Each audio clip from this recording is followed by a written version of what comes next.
সাজিদ, প্রধান উপদেষ্টা এসে পৌঁছেছেন কিনা, তার বক্তব্য রাখার কথা রয়েছে, একটু জানতে চাই সেখানকার এখনকার পরিস্থিতি।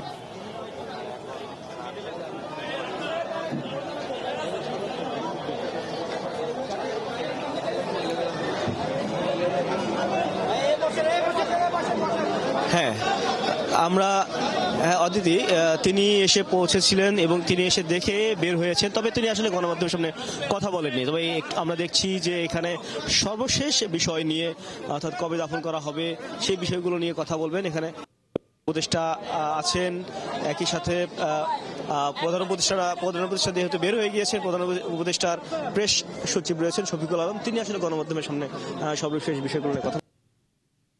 ওনাকে রাখা হবে ওনার বাসাতেই। আগামীকাল সকাল 11টায় হাইকোর্ট প্রাঙ্গণে ওনার দ্বিতীয় জানাজাটা হবে, তারপরে ওখানে মিরপুর বুদ্ধিজীবীতে দাফন করা হবে।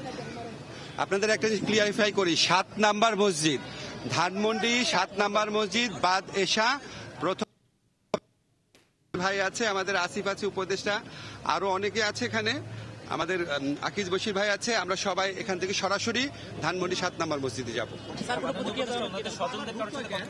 জি, কথা হয়েছে, ওনার ছেলে, ওনার স্ত্রী, ওনার ভাগনা সবাই এখানে আছেন।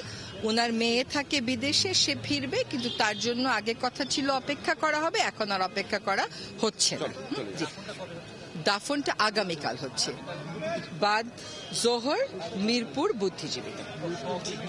জি জি, আমাদের তো আর আজকের সহকর্মী না, আমাদের তো সেই কোর্টের, যত বছর কোর্টের বারান্দায় হাঁটি তত বছরের সহকর্মী। আমার অনেক স্মৃতি, কারণ আমি যে প্রতিষ্ঠানে আগে কাজ করতাম সেটার অনেক মামলা উনি করেছেন।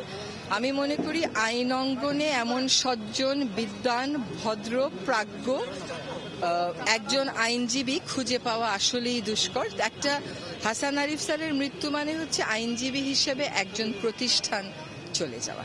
দোয়া করবেন সবাই ওনার জন্য।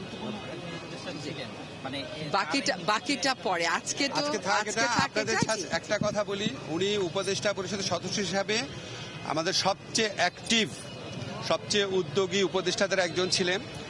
জাস্ট 4 দিন আগে যখন ইস্তিমুরের প্রেসিডেন্ট এসেছিলেন, উনি স্যারের সাথে টেবিলে বসেছিলেন, স্যার ভিতরে গিয়ে বলছিল যে কত উচ্ছল, আনন্দময়, প্রাণবন্ত মানুষ ছিলেন।